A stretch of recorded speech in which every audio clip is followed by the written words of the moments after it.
The Cats were kind of never really in this game from the beginning. Had one lead, but for most of the game were behind and got down 10 early and just never really were able to get it close again.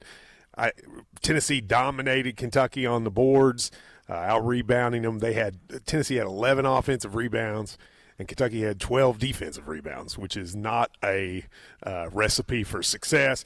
Add the bench points where they got 26 points off the bench and we got 6, and there is the game. It was a tough performance in what was otherwise a pretty amazing night here with a ton of Kentucky fans who made the trip. It was like old-school Kentucky NCAA tournament games in terms of how many people were here. Crowd was ready. They wanted to be able to explode, but they just never really got a chance as the Cats were never able to get back in and get the game. If 859-280-2287, I'm going to bring Ryan and Shannon in, but I just want to say something sort of big picture. We can talk about the game, but honestly, the season's over. What else is there really to say? Big picture, I think still an awesome season. Disappointing way to end, not the loss, but just the fact that we weren't really in it most of the game. But overall, a great season. And we're going to play a little bit later a couple of clips from the post-game press conference. But, Ryan, I'm going to remember this year hopefully as the start of something great. But I'm going to remember it as a year that sort of Kentucky kind of got the joy in basketball back a little bit. Last few years have been, it seems like sometimes like a tedious march. There was some fun with some of those dudes last year, Reed, Rob, and Reeves, but there was still, it was just fans were always at each other's throats, and it seemed like disappointment was around the corner. This was a team that I thought sort of brought the joy of Kentucky basketball back, and a group of guys that, I don't know if we'll have a group of guys like this again, like a group, because I think Pope is going to go. We saw this with his commitment today from Cam Williams. You're going to get a new set of really athletic guys who can, play defense and get up and down the court. This is like, not the kind of guys we have at Kentucky a lot, but I love them. I mean, I loved watching this group. Lamont Butler, Kobe Brea, Owe, who hopefully comes back, Amari Williams, Andrew Carr, just a special group and a season that I will look back on very fondly. I really think these guys will be beloved by our fan base for the rest of their lives. I do too. I mean, I really do. Like Yoga Girl sent me a text, said, they persevered through injury. They gave everything they had. Jackson Robinson, too. He's hurt, but yes. Absolutely. So I think the program is in much better shape today than it was at this time last year. Yes. And these kids deserve all the credit for getting the fan base back in touch with the team. Totally agree with you. And look, they performed to their seed, which is something we haven't done in the last few years in terms of, if you're a 3 seed, this is where you're supposed to lose, is in the Sweet 16, and they did. I think they overperformed their talent. I do too. I genuinely, I took some criticism early in the year for saying, I don't think there's any NBA players on this team. Maybe one of them will, but I'd be surprised. But they overperformed their talent, which I think is part of what made them, Shannon, lovable to me in some ways. Yeah, no doubt about it. I stuck around for the press conference. It was you don't do that a lot. I don't. The first time I've ever done it. It was kind of sad, the finality of all of it. But, I think Mark Pope has a lot to be proud of. I think this team has a lot to be proud of. I think the fans have a lot to be proud of. And Pope said, these guys we'll be talking about 10 years from now because they laid the foundation for what's to come with Mark Pope as the head coach here.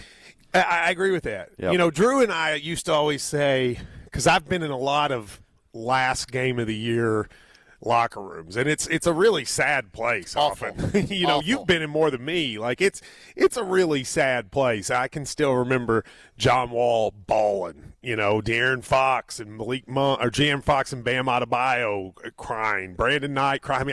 I've seen all these dudes cry over the years, and. The picture of Amari Williams on the sideline while the game's still going on. I don't think Mom saw it because she was up in the stands, but they showed him on TV crying in the last couple minutes sitting on the sideline. Picture of Mark Pope and Lamont Butler walking backstage, which is a great shot. That'll be one that I think people remember for a long time, Ryan. Like, those are tough scenes, but it also shows how much the guys really, really cared. I just showed it to my mom. She's like about to cry herself. Well, yeah. that's what led us to love these guys so much. We grew to love them as not just a player, but as people. Because we saw what they were doing for us, giving everything they had every night, all the ups and downs they had this season with the injuries and who's going to play, who's not going to play. But like I said, he's in a better shape to recruit. You call him Coach Pope? I call him. He's my coach. Okay. Oh, is it? He's my coach. All right, that's fine. Coach Pope. Coach Pope. Coach Pope is in a better position for recruiting now because of what these guys did. Andrew Carr said in the post-game press conference, hey, last thing he said, this is the last thing any of the players said, but Shannon, I guess you heard it. Hey, if you're in the portal, you should come here. Kentucky. That's right. Yeah.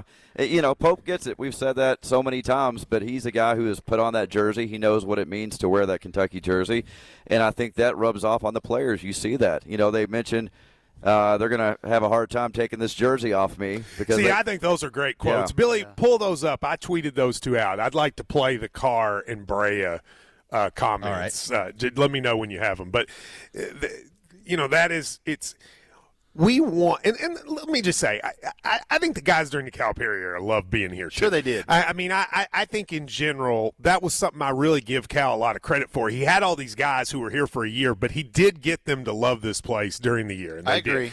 But this is a little bit of a different kind of thing because for a lot of these guys, this will be the biggest basketball they will play from now on.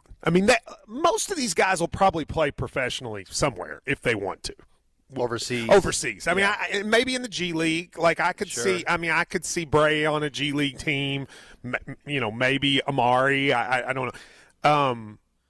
But in terms of basketball that really matters and that gets your blood going, this will be a last time for a lot of these guys. Even if they. I hope I'm wrong, but that's probably true. And so there's something about, when you hear, which we'll play, Carr and Brea saying, like, I don't want to take this jersey off. There's something that pulls at your heartstrings about that. Sure it does, because, every one of us listening right now wished we had the opportunity to be them, play basketball. I think you still think you are. I think I can still hoop a little bit. I'm about the size of Zakai Ziegler, so I think he and I are about the same size. Yeah, and by the way, that was a big thing tonight. Those guards who really had not played well against us, they all played well. Ziegler played well, Gainey played well, and Lanier played well. They all three played well. And just like from the opening tip, it just seems like we were not in it. This was just not going to be our night from the opening minutes. Why do you think that is? I didn't feel like they weren't hustling. It just felt like they were just tougher than us through a lot of the games. It reminded me of that Ole Miss and Georgia games that we played earlier this year, where it just felt like from the first moment we just kind of weren't there. Sometimes it's just not your night. And Tennessee came out and they set the tone immediately, and it felt like the entire game we were down 15. It did. And every time you come down to try to cut it to 12 or 13, they had an answer every single time. And every loose ball Tennessee got. Probably the way Illinois felt the other night. Yeah, it was almost the reverse of that. Like every time you go, well, now if we can get a stop right here, and then we wouldn't. And So since you're talking big picture, how do you view the season? Is it a success? It's an A to me. Yeah. It's if you won today, it'd be A+, but it's still an A because I think you played your seed. I think you also played to your talent or above your talent. You got to take a step back and think about Mark Pope got this job a year ago next week. Right? Like it's not even this week. So think about where we are with the portal. We already have a portal commitment, right? Yeah. We didn't even have a coach this time last year, right? And then he gets the job, and in 4 weeks, he has to get a staff. Yes. Right? He has to get a roster. And unlike, the only other person that was in this situation is Pat Kelsey at Louisville. They're the only two guys who had to build it from scratch. Cal had 7 or 8 of his Arkansas guy. He already had all the freshmen, and he had the guys that transferred. Yeah. And even Dusty May at Michigan, who they're still playing, they had 5 or 6 guys stick around. Pope and Kelsey had to start over, and they both did. And Pope gets to the Sweet 16 with guys that, besides Travis Perry, not one of the dudes on this roster was going to be on this roster until Mark Pope got here. Right. And to do that and have them come together and, think about the portal. I don't think we got one guy that was ranked in the top 15 in the portal, right? So not only, he went and got dudes down the slots in the portal and then had success with them. I just think that's really impressive. The way he built the roster by getting the guys he needed. Yeah, Jackson, I guess, was in the top, but most of them were not. Yeah. Getting Brea as a shooter, getting Lamont Butler as a point guard, getting Amari as a big guy. He strategically went out to the portal and got the guys to fit his program the way he wants to play. Well, think about Amari Williams. I remember when he committed. And I remember thinking, so our big is going to be this random dude at Drexel that averaged 10 points a game or whatever it was, 11 points. And then, he might have been the most important player on the team in some ways. Pope knew exactly what he wanted in him, and he went and got it.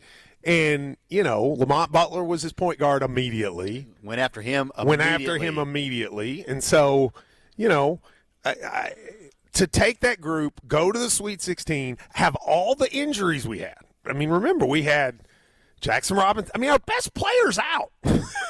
That's another. Jackson Robinson on paper should be our best player, and he's out.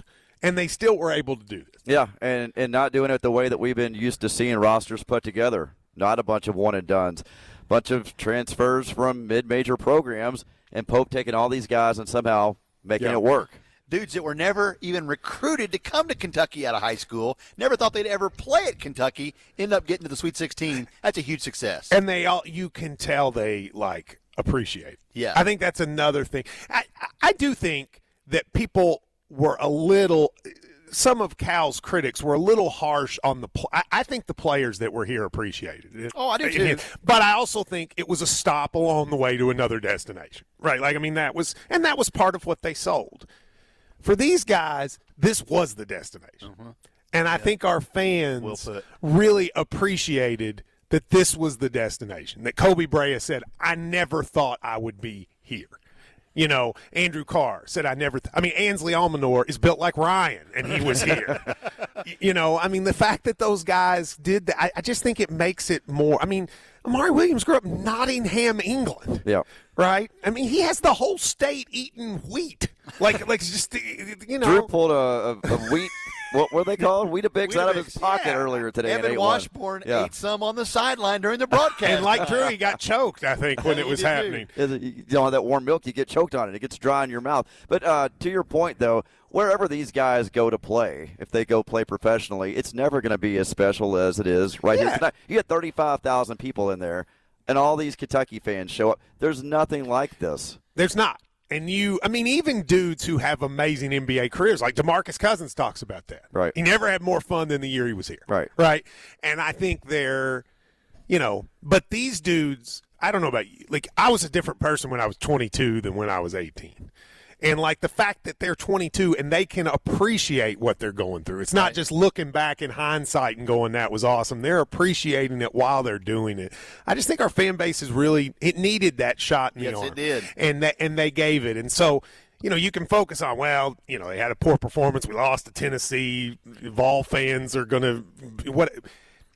Big picture – if you had told me when I got the phone call at 10:40 at night on a Thursday night that Mark Pope was going to be the next coach, if you had told me 1 year later I'd be sitting in this ballroom having gone to the Sweet 16 and had this year, I don't know how you couldn't be happy. You got to be happy with that. Because I used to say, I used to say on this show, the day Cal leaves, Cal's been a great ride, but the day he leaves, this is going to be a long rebuild. Yeah. Now, some things have changed, the portal and all that, but I thought, listen, that's the trade-off with him. You're going to have a great time, but when he leaves, you got to start over. Well, if you tell me starting over is this year, that's pretty good. And you get to the Sweet 16. And you get to Sweet 16, and you have this run. And remember, in arguably the best conference ever. Yeah. And by the way, if we'd gotten a draw where we didn't have to play another team from this conference, who knows? Right? We unfortunately had to play one of the teams from our conference. What if we were played Maryland or, on this? Well, if we, I don't know. Ole Miss took Michigan State down to the wire tonight. Who knows? But regardless, I think we got what we deserved. Had we won some of those games, like against Texas and, some of those regular season games, maybe we're a 2 seed and we get a different game, whatever. but still overall a success. Yeah, and if rebuilding is going to the Sweet 16, I'd say that's a pretty good start. So been there since 2019. It's long 6 years. And I, along with a lot of fans, I think was critical of the hire with Mark Pope at the very beginning. But I mean, he's grown on me. I mean, there's no doubt in my mind now that he's the right guy for the job. And how can you not like him? I mean, that's. You can call him Coach Pope. No, he's Mark Pope. He's not my coach. You're the only person. He's my coach. Coach. Although I guess we said Coach Cal sometimes. Yeah. It was alliteration. But you just call everybody Coach. Don't you want to call If you saw Rick Barnes, would you go Coach Barnes? Absolutely, I'd call him Coach Barnes. That's what I thought. 859-280-2287. We're going to take a break. We are here in Indianapolis after a long but fun day. Take your calls at the local Toyota dealers KSR postgame show.